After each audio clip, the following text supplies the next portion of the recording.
ഈ വീഡിയോയിൽ Israel America middle east west Asia conflict ആണ് എക്സ്ക്ലൂസീവായിട്ട് നമ്മൾ നോക്കുന്നത്. അതിൽ ശകലം പാകിസ്ഥാൻ്റെയും അഫ്ഗാനിസ്ഥാൻ്റെയൊക്കെ ചെറിയ അപ്ഡേറ്റുകൾ. അപ്പോൾ ഇതിൽ പീറ്റർ ഹെക്സത്തിൻ്റെ സ്റ്റേറ്റ്മെൻറ്റ്, അതേപോലെ മാർക്കോ റൂബിയോ, ഇവരുടെയൊക്കെ സ്റ്റേറ്റ്മെൻറ്റുകൾ പുറത്തു വന്നിട്ടുണ്ട്.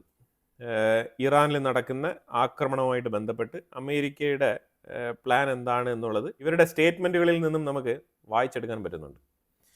ഇതിൽ പ്രധാനമായിട്ട് മനസ്സിലാക്കേണ്ടത്, അമേരിക്ക ഏതാണ്ട് യുദ്ധം നിർത്തി മടങ്ങിപ്പോയ മട്ടിലാണ് പല വാർത്താ മാധ്യമങ്ങളും വാർത്തകൾ പുറത്തുവിട്ടിരിക്കുന്നത്. പക്ഷേ ശരിക്കും സംഭവം അതൊന്നുമല്ല. അമേരിക്ക ഒരിക്കലും അങ്ങനെ തോറ്റ് മടങ്ങിപ്പോകില്ല. ട്രംപ് ഇപ്പോഴും ഞങ്ങൾ വിജയിച്ചു എന്ന് പറയുന്നതിൻ്റെ അർത്ഥം വേറെ ഒന്നുമല്ല, അത് ഒരു സൈക്കോളജിക്കൽ വാർ ടാക്ടിക്സ് ആണ്. എല്ലാവർക്കും അറിയാം എന്താണ് ഇറാനിൽ നിന്നും അമേരിക്ക പ്രതീക്ഷിക്കുന്നത്, എന്താണ് ഇറാനിൽ നിന്നും ഇസ്രായേൽ പ്രതീക്ഷിക്കുന്നത്, IRGCയെ എന്ത് ചെയ്യണം എന്നാണ് ഇവർ പറയുന്നത്, എന്ത് പറഞ്ഞുകൊണ്ടാണ് ഈ യുദ്ധം തുടങ്ങിയത്. അതേപോലെ ഇവർ എൻറിച്ച്ഡ് യുറേനിയം അതും തപ്പിയാണല്ലോ ഇറങ്ങിയത്. അപ്പം ഈ റിക്വയർമെൻറ്റ്സ് ഒക്കെ ഫുൾഫിൽ ചെയ്യപ്പെട്ടിട്ടുണ്ടോ എന്നുള്ളതാണ് ആദ്യം നമ്മൾ പരിശോധിക്കേണ്ടത്. അപ്പം ഇത് ഫുൾഫിൽ ചെയ്യപ്പെട്ടിട്ടില്ല. ശരിക്കും ഇസ്രായേൽ മാത്രമാണ് തകൃതിയായിട്ടുള്ള ആക്രമണങ്ങൾ ഇറാൻ്റെ ഉള്ളിൽ പല കീ സ്പോട്ടുകളിലും നടത്തിയിട്ടുള്ളത്. ശരിക്കും സ്ട്രെയ്റ്റ് ഓഫ് ഹോർമോസ് ആ ഏരിയ ഫോക്കസ് ചെയ്താണ്, ബോർഡർ ഏരിയ ഫോക്കസ് ചെയ്താണ് അമേരിക്ക ആക്രമണങ്ങൾ നടത്തിക്കൊണ്ടിരിക്കുന്നത്. അപ്പോൾ ഈ സാഹചര്യത്തിൽ മിഡിൽ ഈസ്റ്റ് മേഖലയിലേക്ക് അഡീഷണൽ പ്രൊട്ടക്ഷൻ ഉറപ്പുവരുത്താൻ വേണ്ടിയിട്ട് സൗത്ത് കൊറിയയിൽ നിന്നും THAAD air defence system middle ഈസ്റ്റിലേക്ക് കൊണ്ടുവന്നിട്ടുണ്ട്. സൗത്ത് കൊറിയയിൽ ഏതാണ്ട് 180ഓളം തേർഡ് എയർ ഡിഫൻസ് സിസ്റ്റം ഉണ്ട്. അതിൽ നിന്നും കുറേ എണ്ണമാണ് ഇപ്പം മിഡിൽ ഈസ്റ്റിലേക്ക് മാറ്റുന്നത്. മിഡിൽ ഈസ്റ്റിലുള്ള അമേരിക്കൻ ബേസുകളിലേക്കാണ് മാറ്റുന്നത്. അതേപോലെ തന്നെ സൗദി അറേബ്യയുടെ ഉള്ളിൽ നിന്നും ഫൈറ്റർ ജെറ്റ് റീഫ്യൂവലിംഗ് എയർക്രാഫ്റ്റുകളുണ്ട്, അത് അവർ മാറ്റി പാർപ്പിച്ചിട്ടുണ്ട്. കാരണം വേറെ ഒന്നല്ല, ഈ മിസൈലുകൾ ഇങ്ങനെ താറുമാറായിട്ട് ഇറാൻ അയച്ചുകൊണ്ടിരിക്കുന്നതുകൊണ്ട് തന്നെ ലക്കും ലെവലില്ലാതെ ഇതെങ്ങാനും ഈ ഫൈറ്റർ ജെറ്റ് റീഫ്യൂവലിംഗ് ചെയ്യുന്ന എയർക്രാഫ്റ്റിലേക്ക് വന്ന് പതിച്ചു കഴിഞ്ഞാൽ ശരിക്കും അത് വലിയ നഷ്ടമാണ്. നഷ്ടം എന്ന് പറഞ്ഞാൽ യുദ്ധം നടന്നുകൊണ്ടിരിക്കുന്ന സമയത്ത് വളരെ നിർണായക റോളുണ്ട് ഈ ഫൈറ്റർ ജെറ്റ് റീഫ്യൂവലിംഗ് എയർക്രാഫ്റ്റിന്. കാരണം ഇസ്രായേലിൽ നിന്നും ഇറാൻ വരെ നല്ലൊരു ഡിസ്റ്റൻസ് ഉണ്ട്. ഫൈറ്റർ ജെറ്റ് ഉപയോഗിച്ച് ആക്രമണം നടത്തിക്കൊണ്ടിരിക്കുന്ന സാഹചര്യത്തിൽ ഈ ഫൈറ്റർ ജെറ്റ് റീഫ്യൂവലിംഗ് എയർക്രാഫ്റ്റിന് വളരെയധികം പ്രാധാന്യമുണ്ട്. അതുകൊണ്ടാണ് അതിനെ അവർ സുരക്ഷിതമായിട്ടുള്ള എയർബേസുകളിലേക്ക് മാറ്റിയിരിക്കുന്നത്. ഇനി നമ്പർ 2, സൗത്ത് കൊറിയ ആശങ്ക അറിയിച്ചിട്ടുണ്ട്. അതായത് അവർക്ക് ഈ താഡ് മിസൈൽ സിസ്റ്റം അമേരിക്ക അവിടെ നിന്നും എടുത്തുകൊണ്ട് വന്ന് മിഡിൽ ഈസ്റ്റിലേക്ക് കൊടുക്കുന്നതിൽ ചെറിയ വിയോജിപ്പുണ്ട്. പക്ഷേ അമേരിക്ക ആയതുകൊണ്ട് തന്നെ അവർക്കൊന്നും പറയാനില്ല. കാരണം നോർത്ത് കൊറിയ ഇതും നോക്കിക്കൊണ്ടിരിക്കുകയാണ്. നോർത്ത് കൊറിയ മിണ്ടാതിരിക്കുകയാണ്. കിം ജോമിൻ്റെ അടുത്താണെങ്കിൽ നല്ല രീതിയിലുള്ള മിസൈൽ കളക്ഷൻസ് ഉണ്ട്. അതുകൊണ്ട് ഇറാൻ്റെ അടുത്ത ആളാണ് പുള്ളിക്കാരൻ. അപ്പം സൗത്ത് കൊറിയയെ ഒന്ന് ഭീഷണിപ്പെടുത്താനോ അല്ലെങ്കിൽ സൗത്ത് കൊറിയയ്ക്ക് മേലുള്ള ഒരു ആക്രമണം നടത്താനോ സാധ്യതയുണ്ടോ എന്ന് ചോദിച്ചു കഴിഞ്ഞാൽ നമുക്കൊന്നും പറയാനില്ല. പുള്ളിക്കാരനും വളരെ വ്യത്യസ്തമായിട്ട് ചിന്തിക്കുന്ന ഒരു വ്യക്തിയാണ് കിം ജോങ് ഉൻ. അപ്പോൾ നിലവിലെ പ്രശ്നങ്ങളൊന്നുമില്ല, പക്ഷെ എന്തായാലും സൗത്ത് കൊറിയയ്ക്ക് ആശങ്കയുണ്ട്. നമ്മളുടെ സെക്യൂരിറ്റി വീക്കാകുന്നു എന്നുള്ളൊരു ആശങ്ക സൗത്ത് കൊറിയ പ്രകടിപ്പിച്ചിട്ടുണ്ട്, ഓപ്പണായിട്ട് അവർ പറഞ്ഞിട്ടുണ്ട്. അതുപോലെ പീറ്റർ ഹെക്സത്ത് പറഞ്ഞു വെച്ചത്, കഴിഞ്ഞ 24 മണിക്കൂറിൽ ഇറാൻ്റെ മിസൈൽ ആക്രമണത്തിൽ ഗണ്യമായ രീതിയിൽ കുറവ് രേഖപ്പെടുത്തിയിട്ടുണ്ട്. ലാസ്റ്റ് 24 hours എഫക്റ്റീവായിട്ട് മിസൈൽ ആക്രമണം നടത്താൻ അവർക്ക് കഴിഞ്ഞിട്ടില്ല എന്നുള്ള സ്റ്റേറ്റ്മെന്റുകളൊക്കെ പറയുന്നുണ്ട്. For example, today will be yet again our most intense day of strikes inside Iran. The most fighters, the most bombers, the most strikes. Intelligence more refined and better than ever. So that's on one hand. On the other hand, the last 24 hours have seen Iran fire the lowest number of missiles they've been capable of firing yet. Just the bifurcation, just the trend lines that we talked about on our first briefing. It's okay. ഇറാൻ്റെ പക്കൽ മിസൈലുണ്ട്, stock piles ഇല്ല എന്നൊന്നും ഞാൻ വിശ്വസിക്കുന്നില്ല. അവർ കരുതൽ ശേഖരം പല സ്ഥലങ്ങളിലും അവർ സൂക്ഷിച്ച് തന്നെ വെച്ചിട്ടുണ്ട്. പക്ഷേ ഇസ്രായേലിൻ്റെ പക്കൽ നിന്ന് വാണിംഗ് പോയിട്ടുണ്ട്. എവിടെയൊക്കെ ഏതൊക്കെ ലൊക്കേഷനിൽ വെച്ചിട്ടുണ്ടെന്നുള്ളത് ഞങ്ങൾക്ക് അറിയാം. ഞങ്ങൾ കൃത്യമായിട്ട് അതെല്ലാം തന്നെ അടിച്ച് നശിപ്പിച്ചിട്ട് മാത്രമേ ഈ യുദ്ധം അവസാനിപ്പിക്കുകയുള്ളൂ എന്നാണ് ഇസ്രായേൽ പറഞ്ഞുകൊണ്ടിരിക്കുന്നത്. ബെയ്ത്ത് സമേഷ് എന്ന് പറഞ്ഞ സ്ഥലം, ഈ ബെയ്ത്ത് സമേഷ് എന്ന് പറയുന്നത് നോർത്തേൺ ഇസ്രായേലാണ്. അതായത് സദൻ ലെബനാൻ്റെ ഭാഗത്ത് ചേർന്ന് കിടക്കുന്ന സ്ഥലമാണ്. ആ സ്ഥലത്ത് ശരിക്കും ഹിസ്ബുള്ളായിട്ട് അവർ റോക്കറ്റ് വന്ന് പതിച്ച് ഇസ്രായേലിൻ്റെ സാറ്റലൈറ്റ് കമ്മ്യൂണിക്കേഷൻ സെൻറ്റർ, ഇസ്രായേലിന് പല സാറ്റലൈറ്റ് കമ്മ്യൂണിക്കേഷൻ സെൻറ്റേഴ്സ് ഉണ്ട്, അതിലൊന്നാണ് ഈ ബെയ്ത്ത് സമേഷിലുള്ളത്.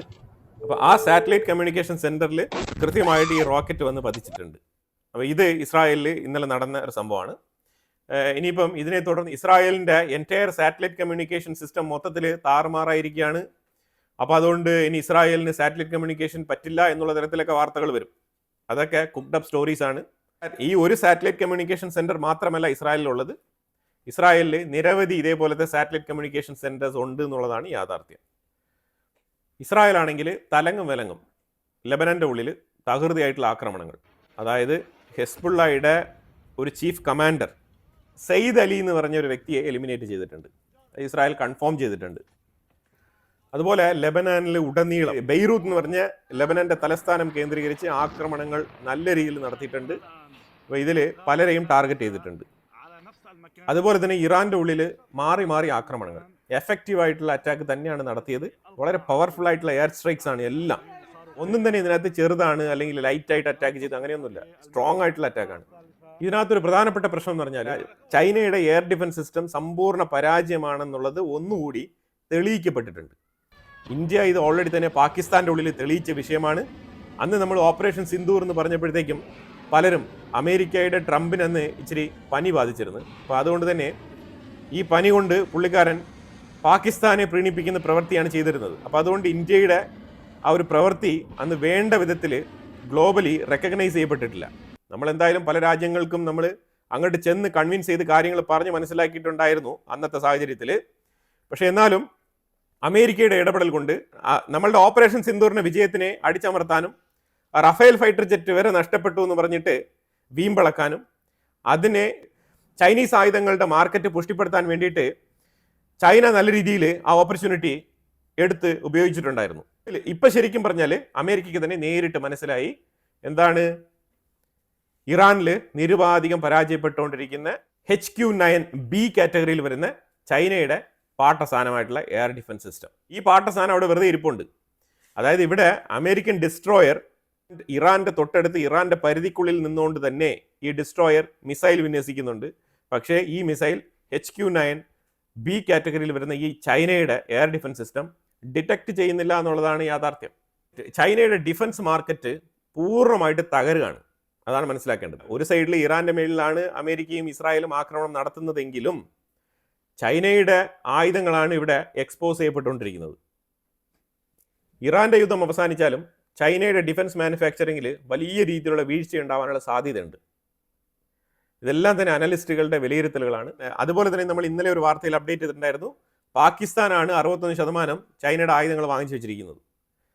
അപ്പോൾ അതുകൊണ്ട് മനസ്സിലാക്കേണ്ടത് പറഞ്ഞാൽ ഈ ചൈനയുടെ അടിമയായിട്ടിരിക്കുന്ന രാജ്യങ്ങൾക്ക് ഇവർ അങ്ങോട്ട് കൊടുക്കുക സാധനം, അല്ലാതെ വേറെ മാർഗ്ഗമില്ല. രാജ്യത്ത് ഇവർ പല രാജ്യങ്ങൾക്കും ഇങ്ങനെ പൈസ കടം കൊടുത്ത് അവരെ പലിശയുടെ കീഴിൽ അങ്ങ് കുരുക്കിയിട്ട് പിന്നെ ഇവരുടെ ചൊൽപ്പടിക്ക് നിൽക്കാൻ വേണ്ടിയിട്ട്, ഇവരെ പ്രീണിപ്പിക്കാൻ വേണ്ടിയിട്ടും, ഇവരുടെ ലോൺ തിരിച്ചടയ്ക്കാൻ പറ്റാത്ത സാഹചര്യത്തിൽ ഇവരുടെ തന്നെ വീണ്ടും വീണ്ടും കടം വാങ്ങിക്കാനും ക്രെഡിറ്റ് ബേസിസിൽ ഇവരുടെ ആയുധങ്ങൾ വാങ്ങിക്കൂട്ടാനും അങ്ങനത്തെ പ്രവൃത്തികളാണ് നടക്കുന്നത്. അല്ലാതെ ചൈനയുടെ ഡിഫൻസ് സാധനങ്ങൾ ആരും തന്നെ താല്പര്യത്തോടു കൂടി പോയി വാങ്ങിക്കുന്നില്ല എന്നുള്ളതാണ് യാഥാർത്ഥ്യം.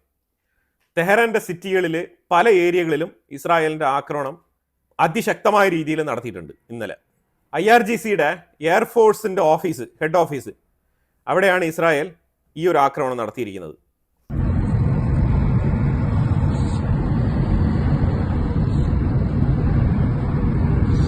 ഇസ്രായേലിലേക്ക് ഇറാൻ അയച്ച ഒരു മിസൈലിന്റെ ഡെബ്രി വന്ന് ജുദയ സമാരിയ ഭാഗത്ത് വീണിട്ടുണ്ടായിരുന്നു. അതായത് വെസ്റ്റ് ബാങ്കിന്റെ ഉള്ളിൽ. അതിന്റെ പിക്ചറാണ് ഇവിടെ വെച്ചിരിക്കുന്നത്. ഇസ്രായേൽ തെഹ്റാന്റെ ഉള്ളിൽ തന്നെ ഖുദ്സ് എന്ന് പറഞ്ഞിട്ടുള്ള ഒരു ഏരിയ ഉണ്ട്. ആ ഏരിയയിൽ സുബർബ് എന്ന് പറഞ്ഞ സ്ഥലത്ത് നടത്തിയ ആക്രമണം.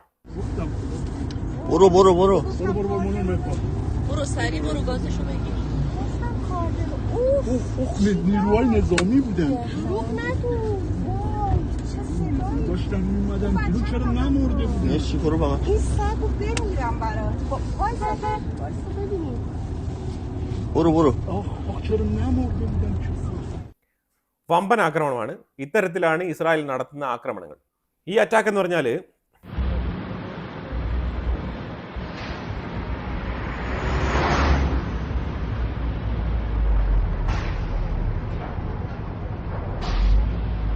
ഷിമി അസർജാം എന്ന് പറഞ്ഞ് വിളിക്കുന്ന ഒരു കെമിക്കൽ ഫാക്ടറിയാണ്, ഒരു കോംപ്ലക്സ്.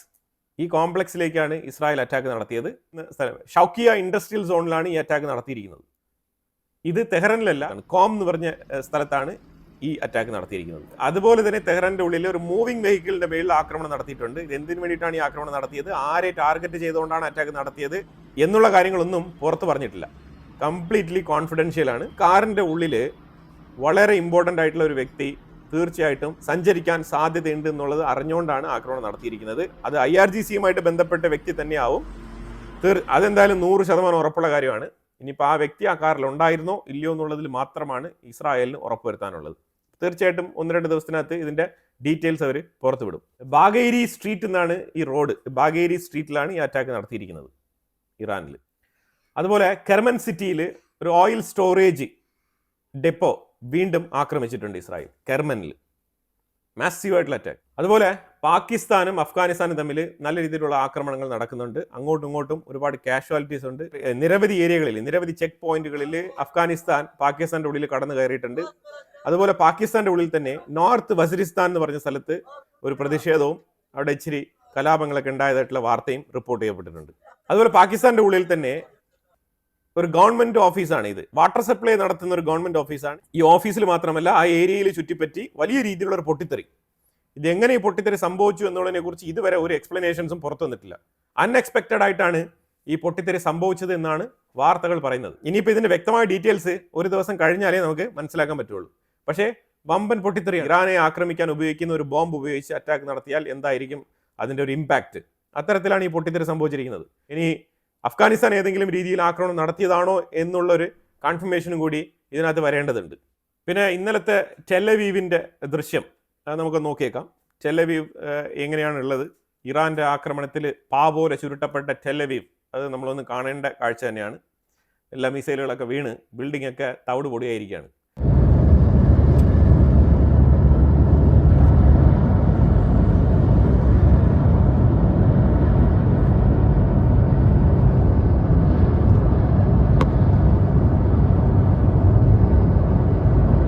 അതേസമയം ഞാൻ ഒരു സൈഡിൽ തെഹ്റാൻ്റെ സിറ്റിയുടെ അവസ്ഥയും കൂടി കാണിക്കാൻ ആഗ്രഹിക്കുന്നുണ്ട്. അപ്പോൾ നിങ്ങൾ ഒരു സൈഡിൽ ടെലവീവ്, മറ്റൊരു സൈഡിൽ തെഹ്റാൻ, രണ്ടും കൂടി നിങ്ങളൊന്ന് കാണുക. അപ്പോൾ നിങ്ങൾക്ക് തന്നെ ബോധ്യപ്പെടും എന്താണ് നിലവിലെ സാഹചര്യം എന്നുള്ളത്, എന്താണ് റിയാലിറ്റി എന്നുള്ളത് മനസ്സിലാക്കാൻ വേണ്ടിയിട്ടാണ് ഞാൻ ഈ വീഡിയോ ഇവിടെ പങ്കുവച്ചത്. അപ്പം ഇതിനെ തുടർന്ന് ടെലവീവിൽ മിസൈലുകൾ വന്ന് പതിക്കുന്നില്ലേ എന്ന് ചോദിച്ചു കഴിഞ്ഞാൽ മിസൈലുകൾ പതിക്കുന്നുണ്ട്. പക്ഷേ കമ്പാരിറ്റീവ്ലി ഒരു എയർ സ്ട്രൈക്ക് നടത്തുമ്പോൾ ഒരു സിറ്റിയിലുണ്ടാകുന്ന നാശനഷ്ടങ്ങൾ എങ്ങനെയാണെന്നും ആ സിറ്റി എത്രമാത്രം തകർക്കപ്പെടും എന്നുള്ളതും, മിസൈലുകൾ മാത്രം ഇട്ടുകൊണ്ടിരുന്നു കഴിഞ്ഞാൽ ഒരു സിറ്റിയെ എത്രമാത്രം അവർക്ക് ഡിസ്മാൻഡിൽ ചെയ്യാൻ കഴിയും എന്നുള്ളതിൻ്റെ ഒരു എക്സാമ്പിളാണ് ഇവിടെ പറഞ്ഞു വെച്ചത്. അതാണ് ഇതിൽ നിന്ന് മനസ്സിലാക്കേണ്ടത്. ഇതുകൊണ്ടാണ് ഞാൻ ഇതിന് മുമ്പുള്ള വീഡിയോയിൽ പറഞ്ഞിരുന്നത്, മിസൈലുകൾ മാത്രം പ്രയോഗിച്ചുകൊണ്ട് ഇങ്ങനെ ഒരു കൺവെൻഷണൽ വാറിൽ വിജയിക്കാൻ കഴിയുകയില്ല എന്ന് ഞാൻ പറഞ്ഞിട്ടുണ്ടായിരുന്നു. അത് ജസ്റ്റ് മനസ്സിലാക്കാൻ വേണ്ടിയിട്ടാണ് ഈ 2 ഫൂട്ടേജ് ഞാനിവിടെ ഷെയർ ചെയ്തത് ടുഗദറായിട്ട്. കാരണം ഒരാൾ തുടർച്ചയായിട്ട് മിസൈലുകൾ മാത്രം ഇട്ടുകൊണ്ടിരിക്കുന്നത്, ഏതാണ്ട് 500ഓളം മിസൈലുകൾ അവർക്ക് നഷ്ടമാണ്. അതാണ് മനസ്സിലാക്കേണ്ടത്. 500ഓളം മിസൈലുകൾ നഷ്ടമാണ്. ഇതുണ്ടാക്കാൻ എത്രമാത്രം ബുദ്ധിമുട്ടാണ്, എത്ര പണം മുടക്കിയിട്ടുണ്ടാവും, എത്ര ചിലവാണ് ഇതിൻ്റെ പുറകിൽ. എന്നിട്ടും സിറ്റി ഇതേപോലെ തിളങ്ങിക്കൊണ്ട് നിൽക്കുകയാണ്. 1-2 സ്ഥലങ്ങളിൽ എവിടെയോ വീണിട്ടുണ്ട്, അത്രമാത്രം. അതുപോലെ ഇറാൻ ഇന്നലെ ഹൈഫയിൽ വീണ്ടും ഒരു ഡ്രോൺ അറ്റാക്ക് നടത്തിയിട്ടുണ്ട്. അത് വിജയകരമായി തന്നെ അവർ നടത്തിയിട്ടുണ്ട്. അവിടെ ശരിക്കും ഈ ഡ്രോൺ പതിച്ചതിൽ നല്ല രീതിയിലുള്ള അപകടം സംഭവിച്ചിട്ടുണ്ട്.